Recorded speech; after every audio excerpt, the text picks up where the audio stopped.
Mariah opened the car door and stepped onto the driveway. For a second, she kept one hand on the door. She was still waiting. Grant had always been the one who came after her when an argument got too quiet. If she walked into another room, he would usually wait a few minutes, then appear in the doorway pretending he needed something. This time nothing happened. The engine shifted. Mariah turned. Grant was backing out. "Grant!" He stopped at the edge of the driveway but didn't lower the window. She stood there in the clothes she had worn out of the hospital, one hand pressed against her side. Then he drove away. Mariah looked at the house for a long time. She had nowhere she wanted to go. Friends would ask questions, co-workers would worry, and she didn't have the strength to explain why her own husband had just brought her home and left her standing outside it. Her phone felt heavy in her hand. There was only one person she could call. She stared at the name for several seconds. Then she pressed it. "Mariah?" Her father's voice changed after hearing her breathe. "What happened?" She swallowed. "Dad, can you come get me? Welcome to Mr. Hartley's story. To everyone who has supported this channel, thank you for being part of this incredible journey. We're growing every day, improving every day, and bringing you even better content ahead. If you're new here, comment below and tell us where you're watching from, and make sure you subscribe to officially join the family. Now, let's begin today's story." Howard Bellamy arrived 38 minutes later. Mariah knew the exact time because she spent most of those minutes sitting on the small concrete step beside the front door, trying not to look like someone who had been abandoned. She heard his car before she looked up. Howard got out, saw her bag beside her, and stopped. He didn't ask why she was outside. Not yet. "Can you walk?" he said. Mariah nodded. It was a small question, but it nearly broke something in her. Howard picked up her bag and opened the passenger door. Mariah got in. They drove away. Neither of them spoke for the first few minutes. Then Howard said, "Did he hurt you?" "No." His hands tightened around the steering wheel. "He told me I couldn't come back inside." Howard looked toward her, then back at the road. "After the hospital?" "Yes." That was all she could manage. Howard pulled into an empty parking lot and turned off the engine. For years, Mariah had imagined what it would be like to need her father. She had always assumed it would make her feel trapped. Instead, sitting beside him in silence, she felt something she hadn't expected. Tired. Not weak, just tired. Her relationship with Howard had never been simple. When Mariah was growing up in Austin, she learned early that people behaved differently around her father. Teachers suddenly remembered her name. Parents became friendlier after school events. People asked harmless questions that didn't always feel harmless. What did her dad do? How long had he lived in that neighborhood? Was the house really as big as people said? Mariah learned to answer carefully. Howard didn't understand why it bothered her. To him, people were people. To Mariah, they often changed the moment they realized whose daughter she was. The worst fight between them happened when she was 24. She had recently ended a relationship with a man who became strangely interested in business after meeting Howard. Mariah noticed it slowly. First, he wanted advice, then introductions. Then just a few minutes with her father. By the time she ended the relationship, she felt embarrassed for ever believing his attention had been entirely about her. Howard disagreed. "You're becoming suspicious of everybody." Mariah stared at him. "You didn't watch him change. He asked me a few questions. He started asking me who else you knew." Howard laughed. Not cruelly. That almost made it worse. "You think everybody wants something from you because you're my daughter?" Mariah looked at him. "No, I think they want something from you. I'm just standing closer to you." Howard's expression changed, but he still didn't apologize. Instead, he told her she was making life harder by refusing the advantages she had. Mariah heard something else. She heard that her father didn't believe she could stand on her own without his name behind her. The argument lasted nearly 2 hours. By the end, both of them were angry enough to stop listening. A few months later, Mariah moved into a small apartment. She paid her own bills, kept her job, called Howard less often. She wasn't trying to disappear from his life. She just wanted to walk into a room without wondering when someone would find out who her father was. And slowly, she began to confuse that feeling with safety, because if nobody knew what she came from, she thought, nobody could want her for the wrong reason. It was a belief that would shape nearly every important decision she made afterward, including the one person she eventually trusted enough to marry, Grant. Mariah met Grant at a birthday party and watched him lose an argument with a bottle of wine. He was standing near the kitchen counter, turning the corkscrew in the wrong direction while 3 people nearby pretended not to notice. Mariah watched for a few seconds. "That's going well." Grant looked up. "I've got it. You've been saying that for a while." He gave her a look. "Are you going to help?" "No." That made him laugh. A minute later, the bottle was open. Mariah's friend introduced them properly, and the conversation moved on as if neither of them expected to remember the other after that night. But Grant found her before she left. He didn't ask about her family, didn't ask where she lived. He asked why she had been so entertained by his struggle with the corkscrew. "I wasn't entertained. You stood there watching me. I was waiting to see if you needed emergency assistance." "That's basically the same thing." Mariah smiled. She gave him her number. At the time, Grant was 35 and working hard to move forward in his career. He wasn't wealthy, and he didn't pretend not to care about becoming successful. Money mattered to him. Mariah noticed that early, but he spoke about it differently from men she had dated before. He didn't talk about expensive things. He talked about not worrying. That made more sense after she learned about his childhood. Grant had grown up in a middle-class family outside Texas. His parents always had a home, food, and jobs, but money had a way of changing the mood inside their house. He remembered hearing arguments through bedroom walls. His mother saying, "We'll figure something out," in a voice that usually meant they hadn't figured anything out yet. By adulthood, Grant wanted security with almost embarrassing intensity. He wanted a full savings account, a house that felt safe, the ability to pay for something without checking his balance first. Mariah understood that.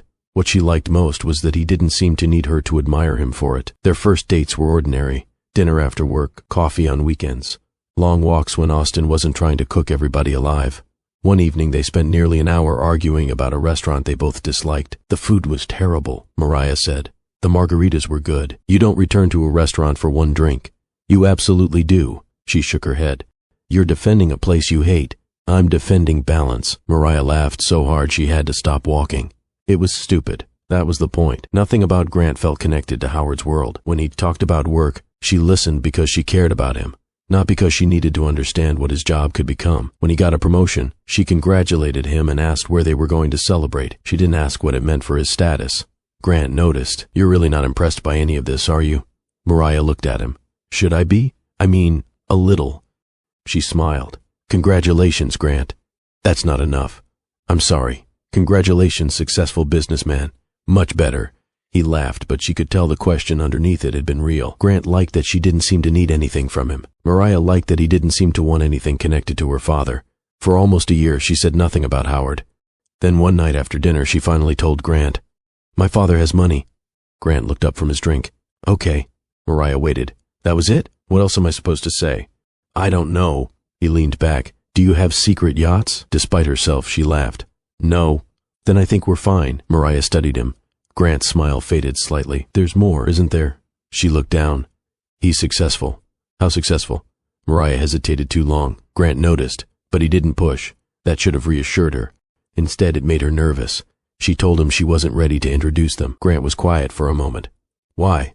"Just don't want things to weird things. People." His face changed. "You think I'd get weird?" "I don't know." "Mariah, I've seen people change." He looked away, then back at her. "You've known me almost a year." "I know. And you still think meeting your father might change how I see you?" She had no good answer. Finally, Grant said, "I'm not interested in your father's money." Mariah looked at him.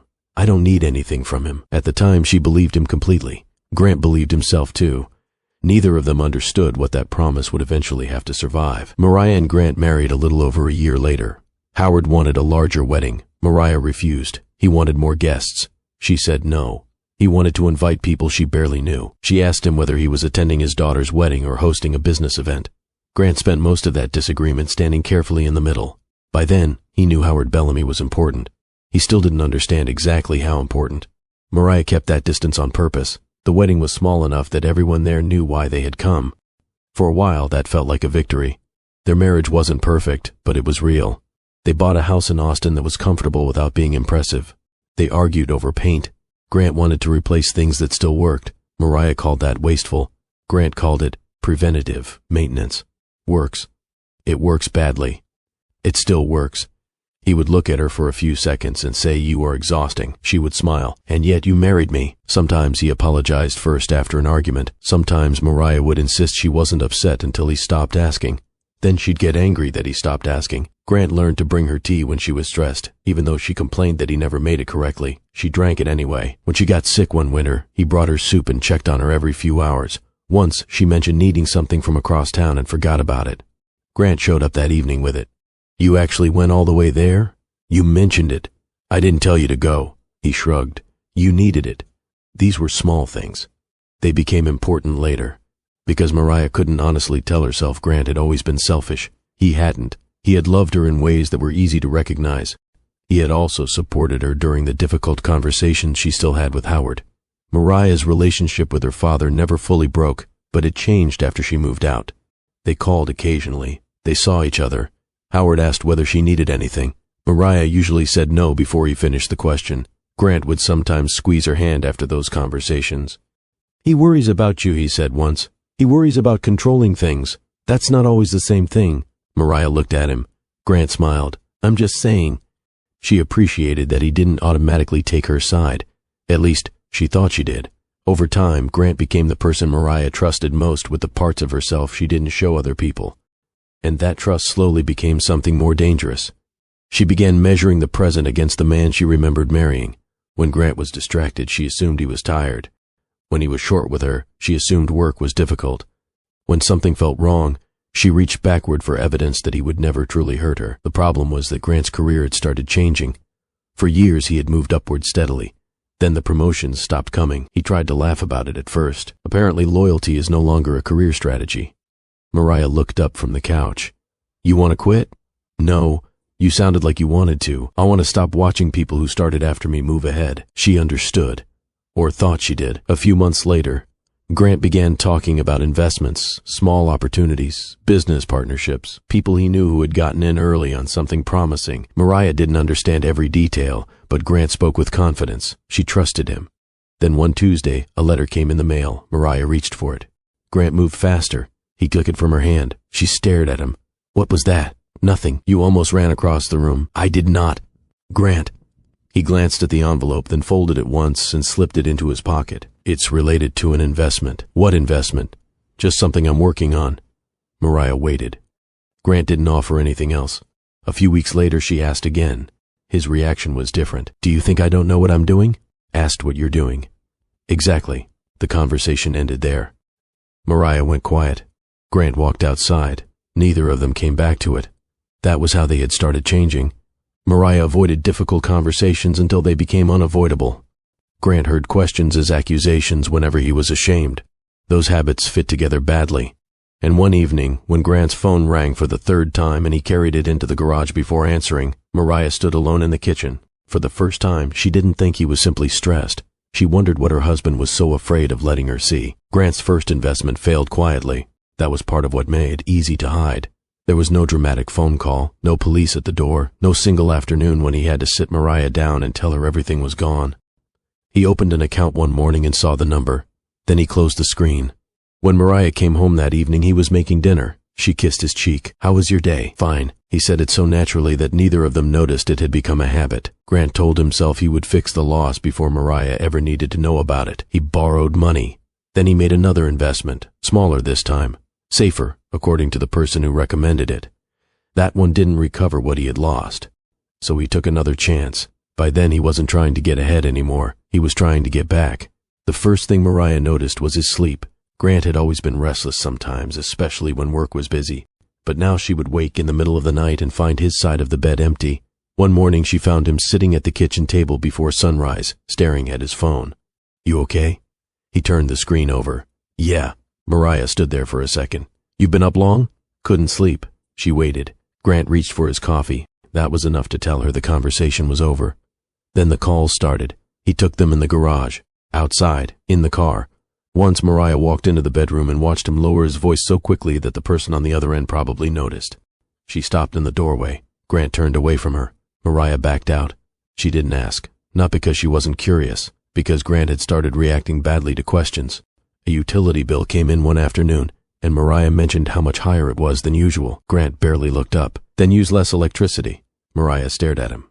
"Okay." He kept typing. A few seconds passed. Grant stopped. "I didn't mean it like that." "Like what?" He looked at her.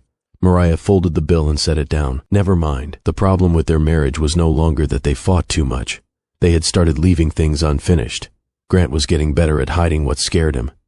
Mariah was getting better at pretending she would ask later. One evening she finally sat across from him at the kitchen table. Grant noticed immediately. "What?" Mariah rested her hands around her mug. "Are we okay financially?" He looked down at his plate. "We're fine." "Are we?" Grant stopped eating. Mariah wished she hadn't asked it twice. "Yes. You don't seem fine." His fork touched the plate. "You know, not every bad mood is a financial crisis." "I didn't say it was, but that's what you're asking." Mariah leaned back. "No, I'm asking because you're my husband." That landed between them. Grant looked at her. For a moment the irritation left his face. Mariah thought he might finally tell her something. Instead, he stood up. "I've got work to finish." "Grant." He didn't answer. She watched him walk away from the table. Mariah stayed there long after his footsteps disappeared. Not because she thought he was having an affair, not because she believed he wanted to leave her. Those explanations would have been easier. What frightened her was simpler. Her husband was in trouble, and she was beginning to realize he had decided she was not someone he could turn toward when it happened. The next morning, Mariah found a bank envelope tucked beneath several pieces of junk mail. She recognized their bank's logo. Grant came into the kitchen behind her. Then he saw what was in her hand, and the look on his face told Mariah she was about to learn how much he had been hiding. Grant reached for the envelope. Mariah pulled it back. "Why? It's nothing." She looked down at the bank logo, then at him. "You've been saying that a lot lately." His hand dropped. For a moment, neither of them moved. Then Grant walked past her, opened the refrigerator, and stared inside as if he had forgotten why he came into the kitchen. Mariah placed the envelope on the counter. "You want to tell me what's going on?" "There's nothing going on." "Okay." She picked up her coffee. Grant turned around. "What does that mean?" "It means you said there's nothing going on." "You don't believe me." Mariah looked at him. "I don't know what I believe." That bothered him more than anger would have. He grabbed the envelope, tore it open, glanced at the contents, and folded the paper again. "It's handled." "What is?" "Everything." Mariah watched him leave the kitchen. She didn't follow. That had become the pattern. One of them closed a door, the other stayed behind it. Around that same time, Mariah started seeing Howard more often. Not enough for either of them to call the relationship repaired, but enough that the silence between them wasn't as permanent as it had once felt. Sometimes she stopped by his office. Sometimes they had lunch. Howard still asked questions she didn't want to answer. "How are things with Grant?" "Fine." He would look at her for a second. "You answered that too quickly." Mariah smiled without much humor. "I learned from you." Howard shook his head. "You learned that from somewhere." Neither of them pushed. Their old arguments had taught them both something. If either one forced a conversation, the other would leave it unfinished. One afternoon, Howard mentioned a business dinner. "Grant should come." Mariah's fork stopped. "Why?" "Because you're married." "That isn't a reason." Howard leaned back. "You've been married for years." "I know how long I've been married." Mariah looked down at her plate. Howard watched her. "Have I done something to him?" "No." "Then why have I still barely met him?" Mariah could feel the old irritation rising. "It isn't about you." "Then what is it about?" She didn't answer, because Howard was right. It wasn't about him. Grant knew her father was successful. He knew Mariah came from a family with money, but he still didn't know that Howard Bellamy, the name Grant had heard in business conversations for years, was Mariah's father. At first, Mariah had kept the truth vague because she wasn't ready. Later, she kept it vague because too much time had passed. And eventually, the secrecy became its own problem. If she told Grant now, he might ask why she had hidden it for so long. Mariah didn't know if she had a good answer. She wanted to believe she had been protecting their relationship. But sometimes, alone in the car after visiting Howard, she wondered whether she had simply been testing Grant without admitting it to herself. She had built their marriage around one question she never spoke aloud. Would he still choose me if there was nothing to gain from choosing me? The more years passed, the harder it became to risk hearing the answer. Grant's secret was different. His problem had moved beyond one bad investment. The borrowed money was still there. The second investment had not fixed anything. The payments were becoming harder to cover, and the people he owed were no longer satisfied with promises that he was working on it. His phone rang constantly. He stopped answering unknown numbers around Mariah. That didn't stop them from leaving messages. Once, his phone buzzed while Mariah was sitting beside him. She glanced down. Grant reached for it too quickly. Mariah looked at him. "What?" "Nothing." He took the phone into the garage. When he came back, Mariah was still sitting on the couch. "You know you can tell me things." Grant picked up the remote. "I know." She waited. That was all he gave her. Mariah began feeling tired around then. At first, she blamed work. Then she blamed poor sleep. Some mornings, getting dressed felt like more effort than it should have. Grant noticed once. "You look pale." "Thanks. You know what I mean." "I know." He kissed her forehead and left for work. Mariah stood in the hallway for a few seconds after the door closed. She should have told him how strange she had been feeling. She didn't. Later that week, she nearly dropped a glass at work when a sudden wave of dizziness hit her. She held the counter until the room settled. Her coworker asked if she was okay. Mariah forced a smile. "Just tired." That night she told Grant. He was looking at his phone. "Maybe you should take a day off." "I've been tired for days." "Then take two." Mariah studied him. He still hadn't looked up. She went to bed early. Grant came in hours later. The next morning, Mariah woke with pain sharp enough to make her sit upright.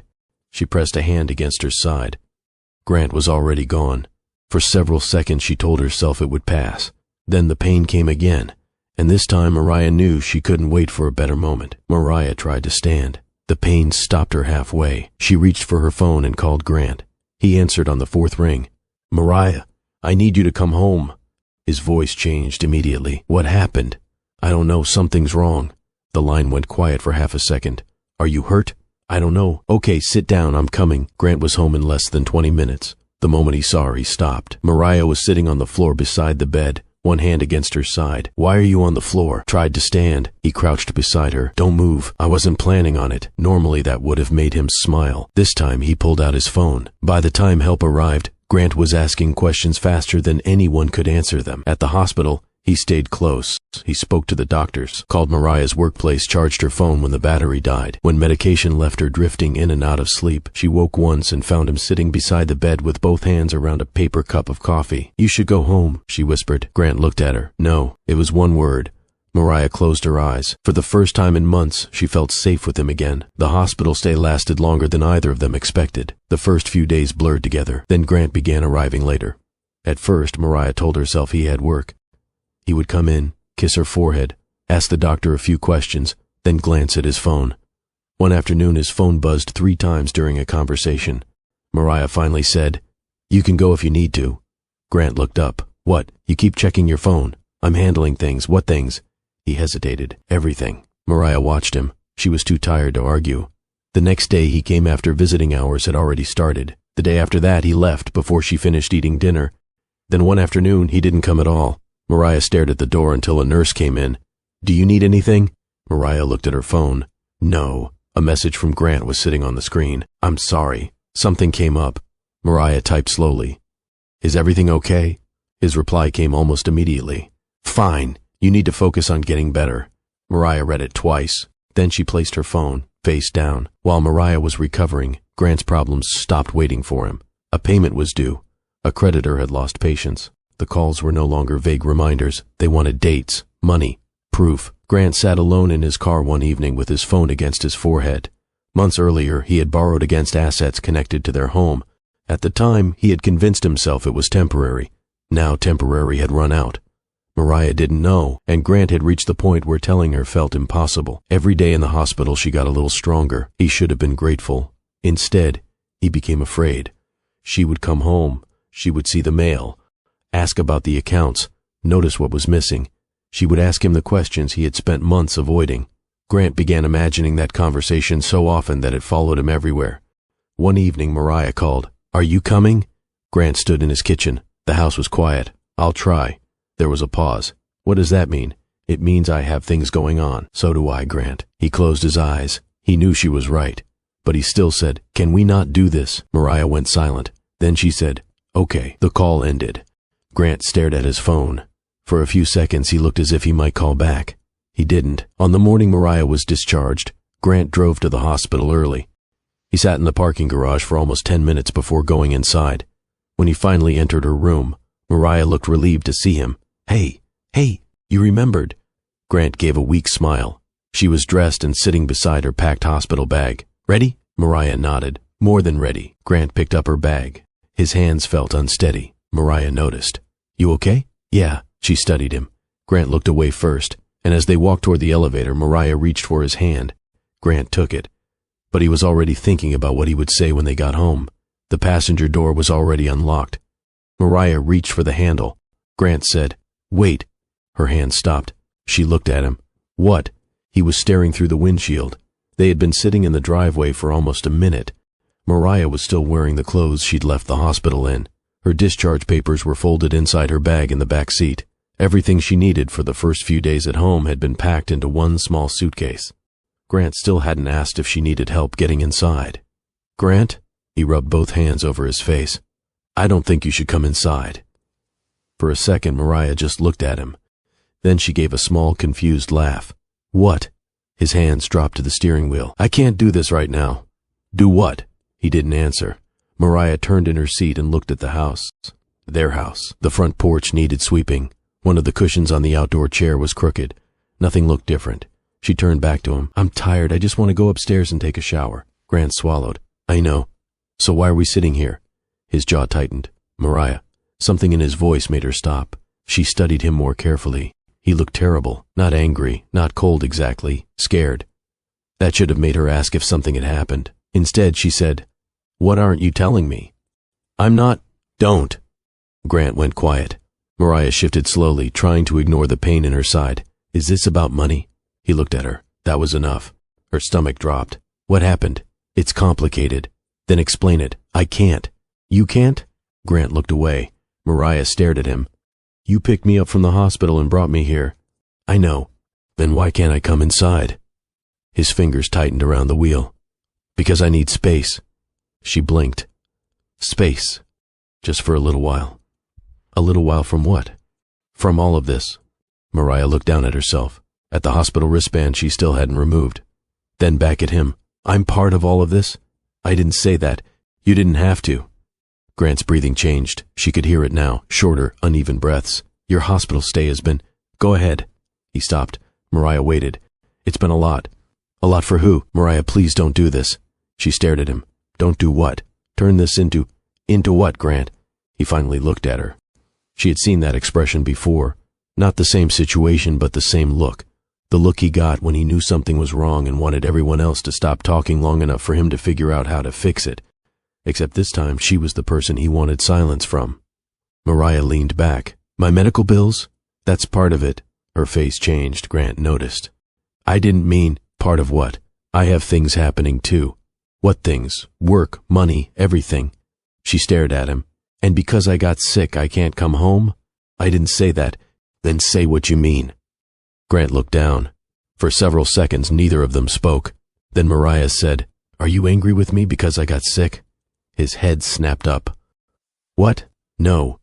You've barely spoken to me for 2 weeks. That isn't— You missed the hospital yesterday. I told you something came up. You told me everything was fine." "It was." "Then why are you doing this?" Grant looked away again. That hurt more than she expected. Mariah had spent the last several days telling herself he was overwhelmed, that he was worried, that once she got home, things would feel normal again. Now she was beginning to understand that normal had been gone for longer than she knew. "You're throwing me out," she said. Grant's face tightened. "Don't make it sound like that." Mariah let out one breath that almost became a laugh. "What should I call it? I need space. You needed space, so you picked me up from the hospital. I wasn't going to leave you there. Why not? Apparently leaving me here was fine." "That's not fair." The words came out too quickly. Mariah stared at him. Something shifted in her face. Not fair. Grant closed his eyes. For a moment she thought B might finally tell her. About the letters, the phone calls, the money. Whatever had been happening while she lay in a hospital bed wondering why her husband couldn't stay off his phone. Instead he said, "You don't know what I'm dealing with." Mariah went still. "No." Grant looked at her. "No," she repeated. "I don't, because you don't tell me anything." His mouth opened, then closed. That silence was different. Mariah saw it. There was something big enough that he couldn't even bring himself to say it. But whatever it was, he was willing to leave her outside rather than tell her. "Maybe that's exactly the problem," B said. Mariah stared at him. Then she opened the door. Grant didn't move. She stepped out slowly and shut it behind her. Her legs felt weak. The suitcase was still in the back seat. So was everything she had brought home. Grant remained behind the wheel. Mariah stood beside the car, waiting for him to call her back, waiting for him to open his door, waiting for him to say he had made a terrible mistake. The driver's window stayed up, and Grant never moved. Mariah stood beside the car until Grant finally reached across and opened the trunk. The sound made her flinch. He stepped out. For 1 second, hope moved through her. Then he walked past her. Mariah turned slowly. Grant lifted her suitcase from the trunk and placed it on the driveway. Her hospital bag followed. That was all. He didn't hand them to her. Didn't ask where she planned to go. He just set them down and stood there. Mariah looked at him. "You're serious?" Grant's mouth moved, but no words came out. She waited. Nothing. Her eyes drifted toward the front door. The key was still in her purse. She could have walked inside. She knew that. But the problem was no longer whether she could force her way into the house. It was that her husband had just made it clear he didn't want her there. She picked up her phone. Grant watched her. "Who are you calling?" Mariah looked stem. He had the nerve to ask. She turned away. For several seconds she scrolled through her contacts. Friends, co-workers, people who would answer. People who would immediately start asking questions. "Are you okay? What happened? Where are you going? Know it." "Not yet." Her thumb stopped on a name she hadn't called in weeks. Dad. She closed her eyes, then pressed it. Howard answered on the second ring. Mariah. The sound of his voice almost made her hang up. She swallowed. Dad. A pause. Not long. Just long enough. What happened? Mariah looked at the house. Grant was still standing beside the car. She turned away from him. Can you come get me? Howard didn't ask where she was. He didn't ask whether she had driven. He only said, I'm on my way. The call ended. Mariah lowered the phone. Grant looked at her. You called your father. She gave him a tired look. Yes. Mariah. What? I don't think that's necessary. She almost smiled. Not because it was funny. Because suddenly, after refusing to explain anything, Grant had developed an opinion about what she should do next. You don't get to decide what's necessary for me today. Grant looked toward the road. He doesn't need to come here. You should have thought about that before you put me outside. His face hardened. I didn't put you outside. Mariah stared at him. For the first time since leaving the hospital, something close to anger broke through the numbness. You opened the trunk. Grant looked away. That was his answer. Mariah sat down on the edge of the low brick border near the driveway. Her body was beginning to protest now. The adrenaline had carried her farther than she realized. Grant remained standing. Neither of them spoke.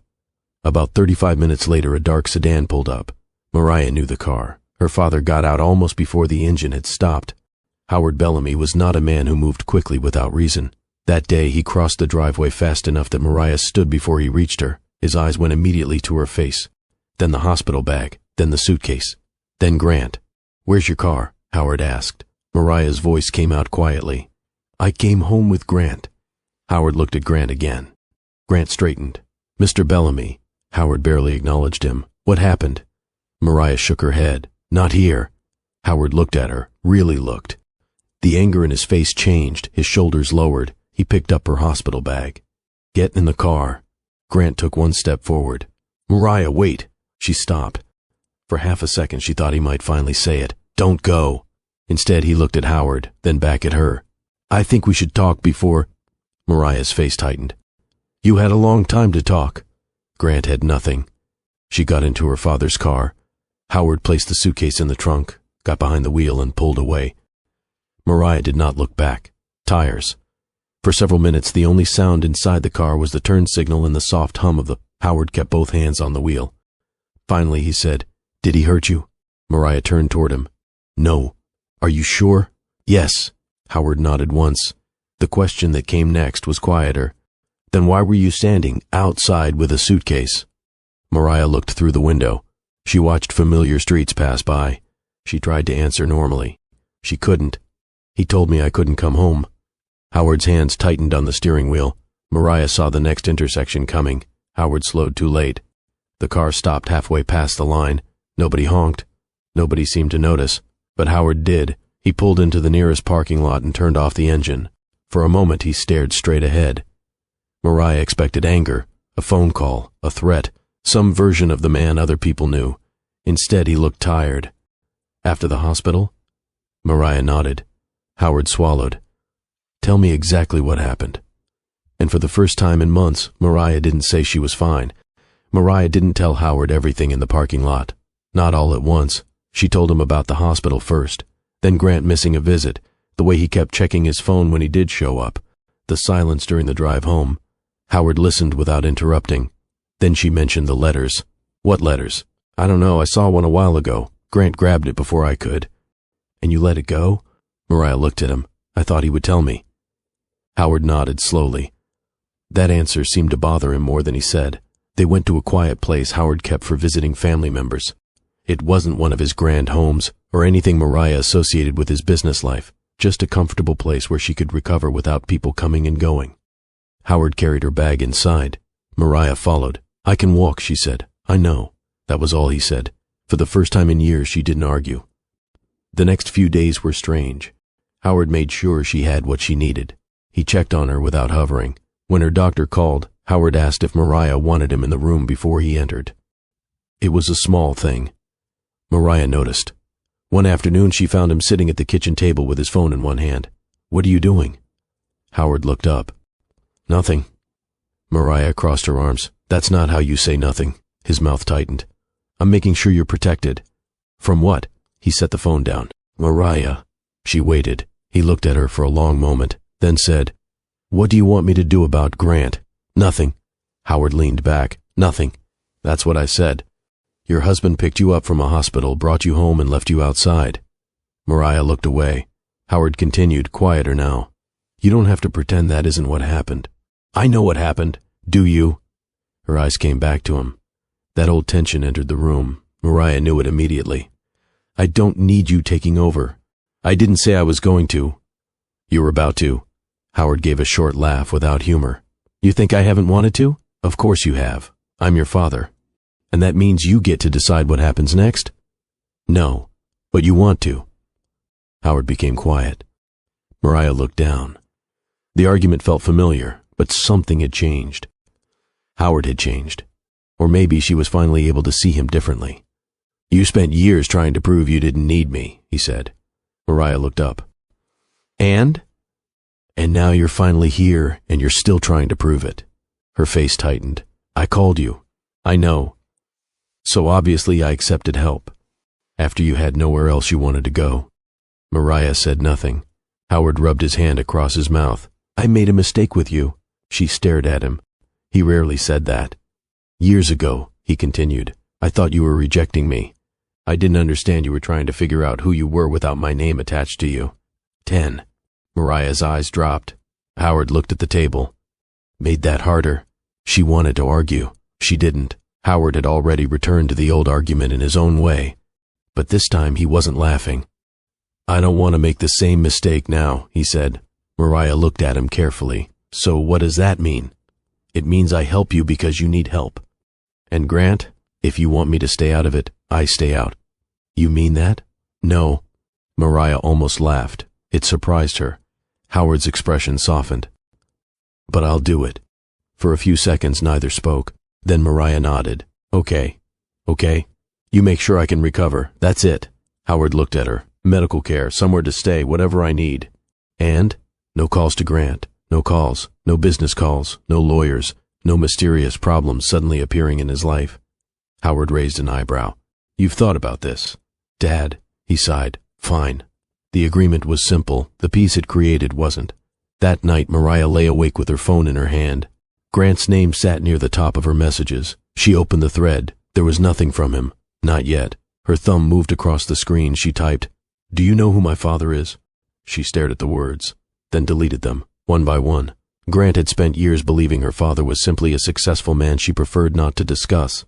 Mariah could have told him the truth now. She could have watched fear enter his voice. She could have made him wonder what Howard Bellamy might do. But that wasn't what she wanted. If Grant came back because he was afraid of her father, she would learn nothing. She put the phone down. By morning, Mariah's body felt slightly stronger, but something else had changed faster. She was no longer waiting for Grant to explain himself when he was ready. She had started looking for answers on her own, and she had a growing feeling that whatever Grant was hiding had begun long before she ever entered that hospital. The first thing Mariah found wasn't a confession. It was a number. She was sitting at the dining table with her laptop open, trying to sort through months of statements she had stopped paying attention to. Her recovery had been slow, and she still got tired easily, but being tired was different from being helpless. She started with the things she already knew. A transfer she remembered asking Grant about, a payment she hadn't recognized, an email notification that had appeared briefly on their shared account before disappearing. None of it meant much by itself. Together it started to look different. Mariah called Howard into the room once. "Can you help me understand something?" He stopped beside the table. "What am I looking at?" She turned the laptop toward him. Howard studied the numbers for a moment, then he sat down. Mariah watched his face. That was when she knew. "What?" Howard didn't answer immediately. "Have you seen all of this?" "No." He looked at her. "You need to go through everything, comfortable, not dramatic. Worse than that. There were no hidden photographs, no secret family, no single document that explained everything. There were transfers, borrowed money, payments connected to investments Mariah had never known existed. Then she found evidence that Grant had used shared assets to secure obligations he had never discussed with her. The house appeared in documents she had never seen. Mariah read the page twice, then a third time. Howard was standing nearby. "Did he tell you about this?" She didn't look up. "No." Her fingers went cold against the paper. Suddenly, small moments from the past few months began arranging themselves. The letter Grant grabbed from the mail, the calls he took in the garage, his sudden anger whenever she asked about money, the nights he claimed he couldn't sleep. Mariah had spent so much time asking what had changed during her hospital stay. Nothing had changed there. The hospital had only put her close enough to the truth that Grant could no longer keep pretending. She closed the folder. Howard waited. He knew before I got sick. Mariah's voice was quiet. Howard said nothing. He knew the house was at risk. Still nothing. And when I came home, she stopped. The words refused to come out cleanly. Grant hadn't looked at her like a wife returning home. He had looked at her like a problem arriving before he had solved the first one. Mariah sat back slowly. For weeks she had wondered whether her illness had pushed him over some edge, whether the hospital bills had frightened him, whether being away from work had created pressure she hadn't understood. Now those thoughts felt almost embarrassing. Grant's crisis had been there before she entered that hospital. She had simply become impossible to ignore when she tried to come home. Her presence meant questions. Questions meant documents. Documents meant consequences. Howard pulled out the chair beside her but didn't sit. Mariah. She looked up. Don't. He stopped. I don't need you to tell me this isn't my fault. Howard's face changed. She swallowed. I know. That was the difference. She actually knew now. She hadn't been too sick, too expensive, too demanding. Grant had made decisions, then he had made more decisions to hide the first ones, and when she came home, he had chosen the fastest way to protect himself. He put distance between himself and the person who could see what was happening. Mariah gathered the papers into one pile. Her hands were steady now. Not because she wasn't hurt, because the question that had been tormenting her since the driveway was finally disappearing. Why wasn't I worth keeping? That wasn't the question. Grant had not thrown her away because she became weak. He had thrown her away because he became afraid. And for the first time since leaving the hospital, Mariah stopped looking for an explanation that would make what he did easier to forgive. She picked up her phone. There was still no message from Grant. She stared at his name, then locked the screen. If he wanted to explain himself, he knew where to find her. But now, Mariah knew something too. The man who had told her she couldn't come home had been living inside a lie long before she ever got sick. And the more she looked, the clearer it became. She hadn't discovered the whole truth yet. Grant almost canceled the meeting twice. The first time he stared at the email on his phone while standing outside the conference room and told himself he had a headache. The second time, he had already reached for the elevator, but there was nowhere else to go. His business was falling apart. The investment he had spent months trying to save had taken more money than it had ever returned, and the people he owed were no longer interested in patience. This meeting with Howard Bellamy was one of the last opportunities he had to keep a professional door from closing completely. So Grant went in. Howard was already seated at the far end of the table. Grant knew exactly who he was. Everybody in Austin seemed to know Howard Bellamy. Grant shook his hand and tried not to show how badly he needed the meeting to go well. Howard was polite, professional, controlled. Nothing about his manner suggested that Grant had ever met him before. For several minutes, Grant focused on the conversation in front of him. Numbers, risks, restructuring, the possibility of bringing in outside support. Then the conference room door opened. Grant looked up. Mariah walked in. For a second, his mind simply stopped moving. She looked healthier than the last time he had seen her. Stronger, too. Not dramatically different, just steadier. Her hair was pulled back and she carried a folder against her side. Grant's chair scraped lightly against the floor. Mariah? She stopped. Their eyes met. Howard looked from his daughter to Grant, and Grant finally understood. Not all at once, piece by piece. Mariah avoiding conversations about her father, her anger whenever money became part of a disagreement, the way she had refused to introduce them. That strange argument years earlier, when he had asked why she seemed so determined to keep parts of her life separate from him. Her face when he had told her he did not need anything from her family. Grant looked at Howard again, then back at Mariah. No, he said quietly. Mariah's expression did not change. Grant swallowed. Howard Bellamy is your father. Howard leaned back in his chair but said nothing. Grant stared at Mariah. You knew I was meeting him? I knew about the meeting. And you didn't tell me. Her eyes stayed on him. Grant heard the words leave his own mouth and immediately understood how they sounded. Mariah looked down for a moment. Then she said, There were a lot of things you didn't tell me. The room went quiet. Grant's face tightened. I didn't know. No, Mariah said. You didn't. There was something almost worse about her calmness. No raised voice, no attempt to embarrass him in front of Howard. She was simply standing there, letting him sit with the truth. Grant looked toward Howard. Mr. Bellamy, Mariah interrupted him. No. He turned back to her. She stepped farther into the room and placed her folder on the table. I didn't come here for that. Grant blinked. For what? To watch you panic because you finally know who my father is. Howard remained silent. Mariah pulled out the chair beside him but did not sit. You didn't know who he was when you left me outside that house. Grant's mouth opened. Nothing came out. And that matters. He looked down. Mariah's voice stayed low. Because whatever you feel right now can't be about my father. Grant slowly lifted his head. She continued, It has to be about me. That landed harder than anger would have. Grant looked at her, really looked at her, and for the first time since the hospital parking lot, he seemed to understand what she was refusing to let him do. He could not hide behind Howard's reputation. He could not call what happened a misunderstanding caused by pressure. He could not apologize to the powerful man whose approval he now feared and pretend that was the same thing as facing the wife he had abandoned. Mariah reached for her folder. Howard finally spoke. We should continue another time. Grant nodded automatically, but he did not move. Mariah walked toward the door. When she reached it, Grant said her name. She stopped without turning around. His voice dropped. I didn't know who your father was. Mariah closed her eyes for one brief second. Then she looked back at him. No, and somehow that was the part Grant could no longer survive pretending did not matter. Grant waited 2 days before calling Mariah. Then he called twice in 1 hour. She did not answer. He typed a message, deleted it, then sent another. No, you probably don't want to hear from me. I understand that. But I need to apologize to you, not your father, you. Mariah read it that night. She did not reply. By the end of the week he had sent nothing else. That surprised her more than the messages had. A few days later, Mariah found a voicemail waiting. Grant's voice was quiet. I'm not calling again after this. I need you to know I'm sorry. I know that's not enough. I know. She saved the voicemail without listening to it again. Then, 2 weeks later, she called him. They met at a coffee shop halfway between where Grant was staying and the apartment Howard had helped Mariah secure. Grant stood when she walked in. For a moment, neither of them moved. Mariah sat down. Grant followed. He looked thinner, tired. His shirt was wrinkled near the cuffs. She noticed all of it without allowing herself to turn any of it into forgiveness. I don't have long, she said. Grant nodded. Okay. He wrapped both hands around his cup. Was scared. Mariah said nothing. Grant looked down. I kept thinking I could fix everything before you found out. Then every decision made it worse. You could have told me. I know. You could have told me after the first investment. I know. After you borrowed money. His fingers tightened around the cup. I know. Before you used our home. Grant closed his eyes. Mariah watched him.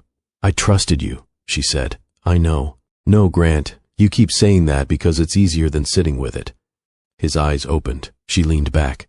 I trusted you when things were normal. I trusted you when you started acting strange. I trusted you enough to believe you when you told me everything was fine. Grant's face tightened. I didn't want you to worry.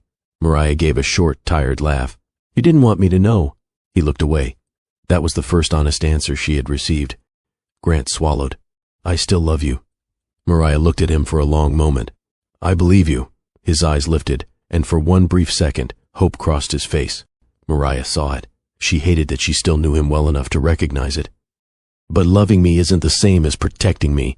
The hope disappeared. She continued before he could interrupt. You were afraid. I understand that now. I think you were terrified. Grant nodded slowly. But fear didn't drive to the hospital and make that decision for you. His mouth tightened.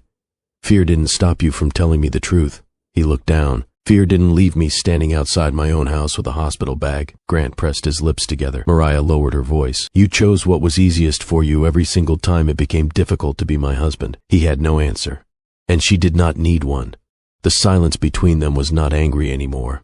That somehow made it worse. Grant rubbed a hand over his face. Can fix some of it. Mariah's expression changed slightly. Some of what? The house, the debt, my job situation. I don't know how, but I'll figure it out. There it is. Grant stopped. What? You still think we're talking about the things? His face fell. Mariah stood. Grant looked up at her. I don't care what you recover. She picked up her bag. I care that when I was weak, you looked at me and decided I was another problem. He didn't move. Mariah stepped away from the table. Behind her, Grant said, I didn't mean to lose you. She stopped.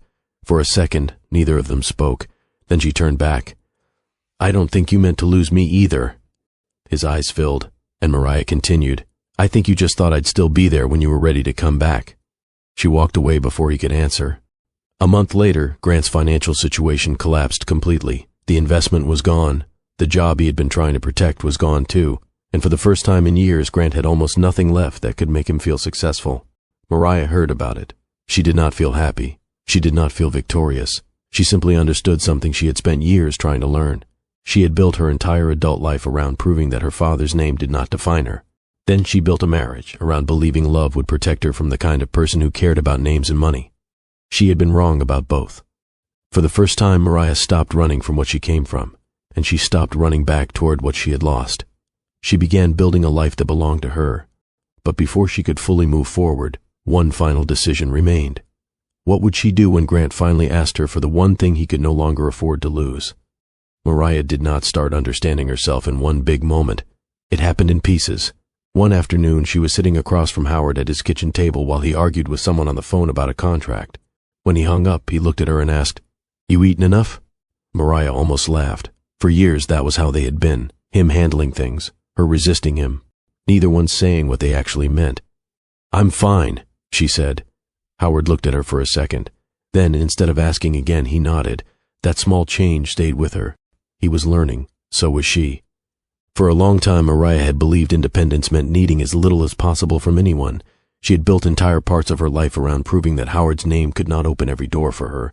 But somewhere along the way, she had confused being independent with making sure nobody could disappoint her. She had done it with Grant. She had loved him, but she had also kept something enormous from him, not because she wanted to manipulate him. At least that was what she had always told herself. The truth was less comfortable. She had wanted to know what people would choose when they thought she was ordinary. She wanted love without calculation, respect without the Bellamy name attached to it. So she had controlled what Grant knew, and she had called that protection. One evening, Howard found her sitting on the back steps with a cup of coffee going cold beside her. "You thinking about him?" he asked. Mariah looked up. "You always know?" "No," Howard said. "I'm guessing." She smiled despite herself. Then the smile faded. "I think about what I didn't tell him." Howard sat beside her. Mariah kept looking ahead. "I spent years being afraid people would change when they found out who you were." Howard said nothing. "And I think I started making people prove themselves without telling them they were being tested. That got his attention." Mariah rubbed her thumb against the edge of her cup. "I wanted Grant to choose me without any of this." She gestured vaguely toward the house. "Without your name, without money being part of it." Howard leaned back. "And did he?" Mariah was quiet. "Yes," she said finally. "At first." Howard looked down. That answer hurt because it was true. Grant had not begun their relationship looking for Howard's money. He had not known what Mariah had been hiding. His feelings for her had been real, but life eventually tested him in a way Mariah never could have arranged. The question had stopped being whether Grant would love her without knowing she came from wealth. The real question was whether he would love her when loving her became difficult. Mariah had learned the answer outside their own front door. Howard cleared his throat. "You know, I wasn't completely innocent in all this." Mariah looked at him. He gave a small shrug. "I made it easy for you to think you had to choose between my help and your freedom." She stared at him. Howard rarely spoke about his mistakes without immediately explaining them. This time, he didn't. "I thought if I could protect you from everything, I'd done my job," he said. "And I thought if I needed you, I'd failed." Neither of them spoke for a while. Then Howard reached over and took her cold coffee. "You're not drinking this." Mariah smiled. "Dad, I'm serious." For the first time in years, she let herself laugh without feeling like the moment needed to become more important than it was. Later that night, Mariah understood something she wished she had learned much earlier. She had spent years trying to live without anyone having power over her. But refusing love was not freedom. Refusing help was not strength. And keeping people at a distance did not guarantee that they would stay. What mattered was choice. Her father's help could remain help if she was still allowed to say no. Love could be real and still become unsafe when honesty disappeared. And independence did not mean surviving alone. It meant knowing that if someone walked away, she would not have to abandon herself with them. A few days later, Mariah received a message from Grant. "Can we talk one last time?" She stared at the screen for a long time. Then she set the phone down. This time, she wasn't afraid of needing him. She wasn't afraid of losing him. She was only deciding whether the conversation still belonged in her life. Mariah chose the place. A quiet coffee shop on a weekday afternoon. No dramatic location, no private dining room, no connection to Howard. Just a small table near the back where neither of them would have to raise their voices. Grant was already there when she arrived. He stood. Mariah gave him a small nod and sat down. For several seconds, he seemed unsure whether to speak. That was new. Grant had always been good at filling silence when they were younger. He could turn an awkward moment into a joke before it became uncomfortable. Now he just sat there. "I didn't think you'd come," he said. "I almost didn't." He nodded. "I wouldn't have blamed you." Mariah looked at him. He seemed less interested in defending himself now, less interested in finding the right version of the story. "I keep thinking about that day," Grant said. "The hospital?" "Yeah." Mariah said nothing. "I've replayed it so many times." His hands stayed flat on the table. "And every time, I try to find some version of it where I wasn't." He stopped. "Where I didn't understand what I was doing." Mariah's face softened slightly. "But you did?" Grant nodded. "I didn't understand everything, but I knew enough." That was probably the most honest thing he had said to her. He looked down. "I thought you were going to ruin me."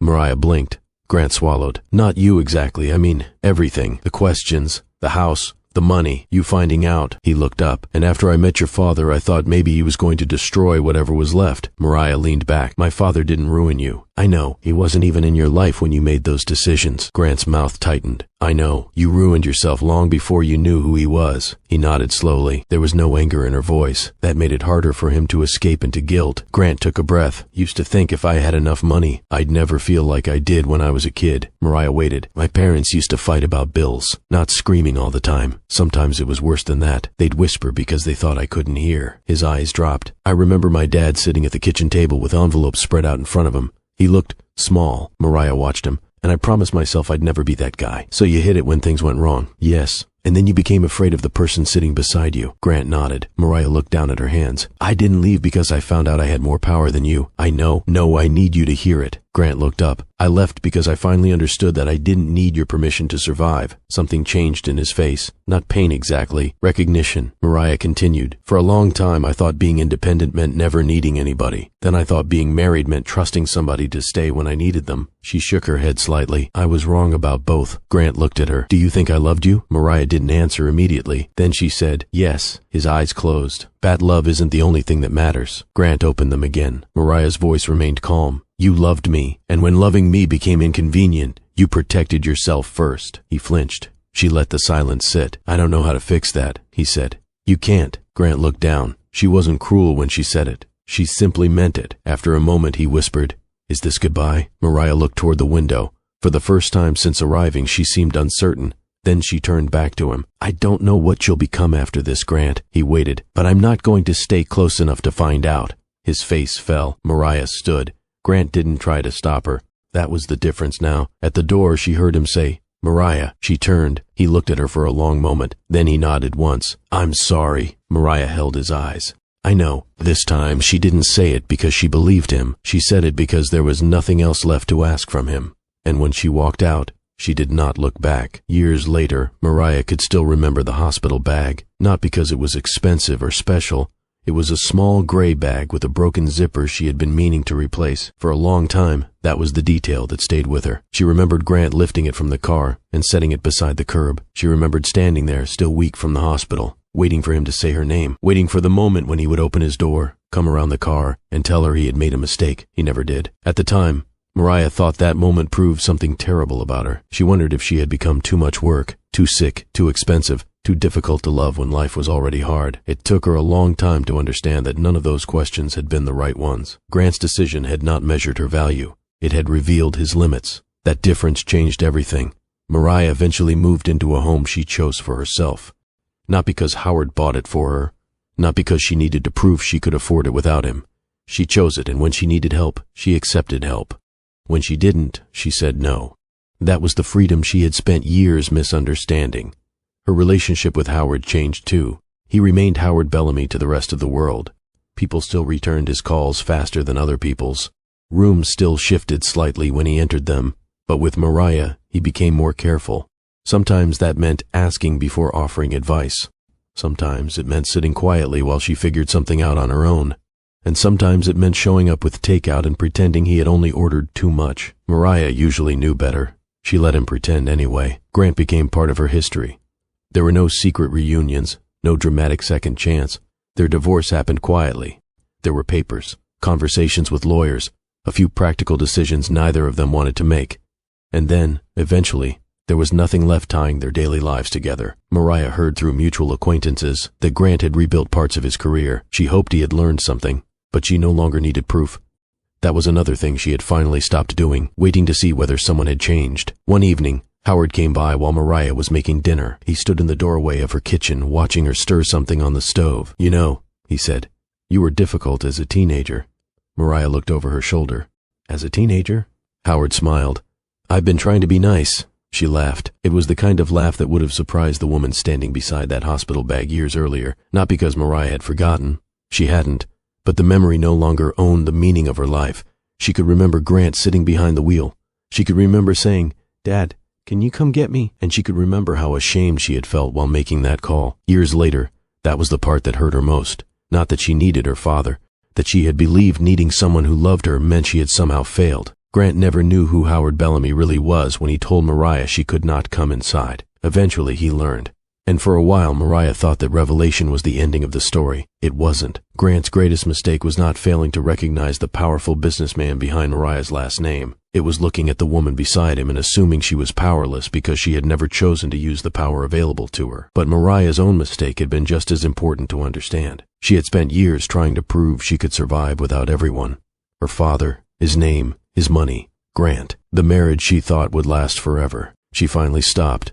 Not because she became dependent, because she became certain of something much simpler. She did not have to prove she could survive alone before she was worthy of being loved. She did not have to hide parts of herself to test people, and she did not have to keep someone beside her just because she once loved the version of them who had existed before life became difficult. That was what changed after the hospital. Mariah did not walk away because Howard could save her. She walked away because, for the first time, she trusted herself enough to stop waiting for someone else to choose her. And after that, the only question that mattered was never who had the power to stay.